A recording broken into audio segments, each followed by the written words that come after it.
There was a time I could mention the names of William Lord Garrison or Frederick Douglass, and people would know exactly who I'm talking about. But that was 170 years ago.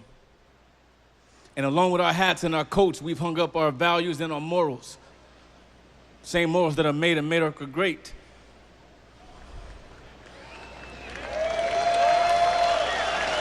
I can't help but believe that maybe there's some return to that. But those names are all but been erased in the chronicles of history. There will be a time when I could whisper the names of Stowe or Madam C.J. Walker, and someone might dare to remember them. But that was less than 100 years ago. And those names are about as foreign to us as Plato's cave. I could possibly remember or say a name like Rosa Parks, maybe Senator Everett Dirksen, and someone might remember his name. But it's been an average of 20 years has passed since these souls have walked the earth, and we still have yet to replace them. We ought to be convicted that we've allowed the narrative of republicanism to be rewritten. Like possums, we've rolled over and we've played dead, hoping and begging that the dangers of liberalism will pass us by. Like laughing hyenas, we've ran away from the responsibility of communities that have been drenched in poverty and inequality, all because we've been too afraid to be courageous.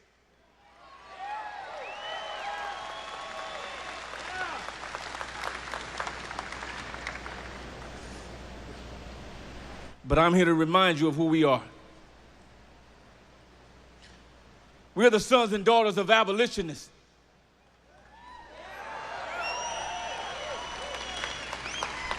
Men and women who gave their lives to fight against slavery.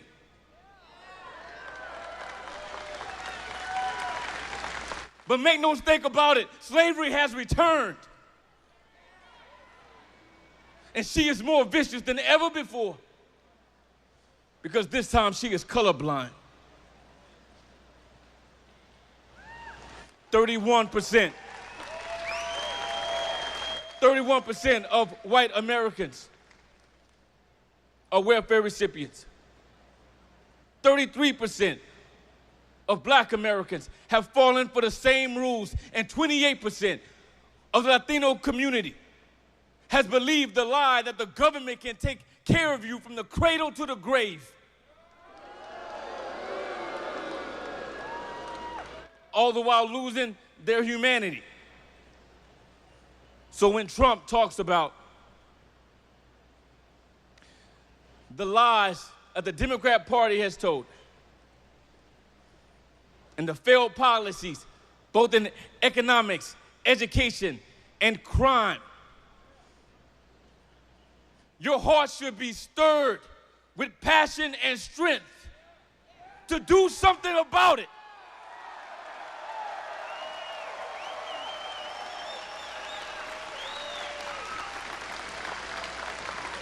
We pranced around in our arrogance. We have pranced around in our arrogance, believing that just maybe something will happen without us doing anything. Just not the case. With the growing population of Hispanics and the decline of the black populace, Jim Crow laws like the Clintons' war on drugs has incarcerated millions of black men.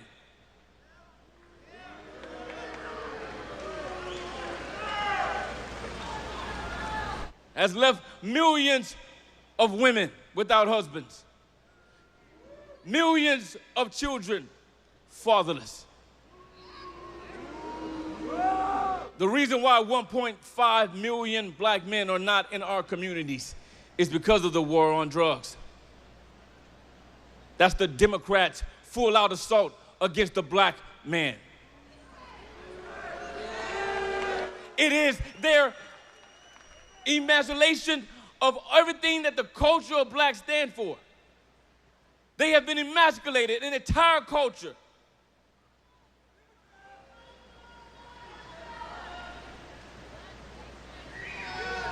What will we do about it?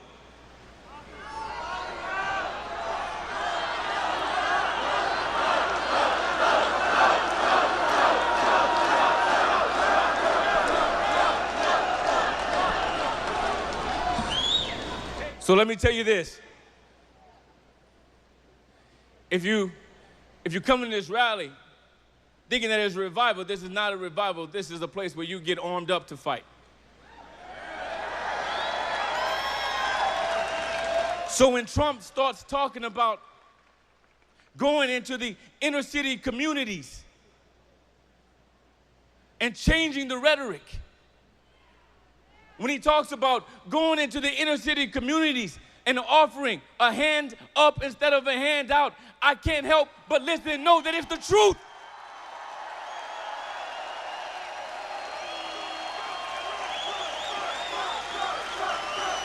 So then we must engage. We must engage in the areas of education by offering charter schools and academies to teach our children. We must engage. We must engage in the area of economics by empowering entrepreneurs, not to be job seekers, but job creators. We must engage. We must engage in the areas of crime to make sure that we are not pulling men from homes. We must engage. 94% of black Americans vote Democrat.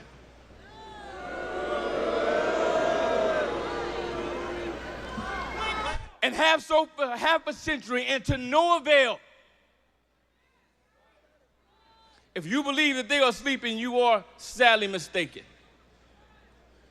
There will be no greater time than now for us to go into these communities and teach them freedom and economic independence.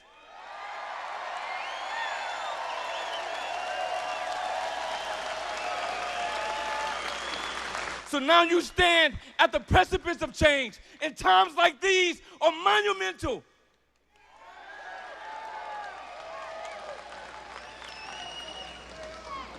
We must not allow our people to fail. We must not allow the return of slavery. We must prove President Johnson wrong. He thought that the black community would sell their birthright for a bowl of soup. For 200 years, he was sadly mistaken.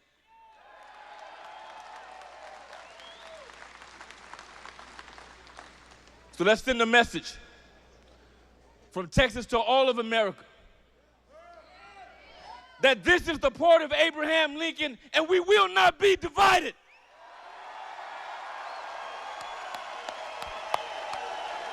Trump, Trump, Trump, Trump, Trump, Trump, Trump.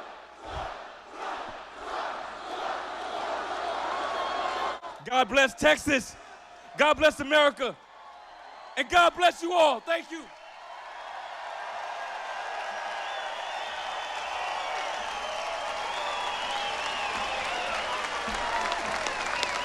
That's what I'm talking about. Let's give it up again for R.W. Bray.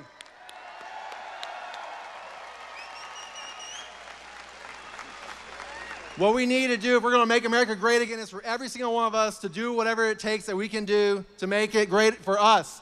It comes to every one of you to help your neighbor in your community to get to be where they want to be. We are the party of Lincoln. We're the party of Reagan. We are the ones who believe in life, liberty, property, and the pursuit of happiness. I want to bring up another friend of mine who's got just a wonderful story, and I think he's got some great examples that you're going to want to hear about very soon. First off, he was recently announced as a member of the National Hispanic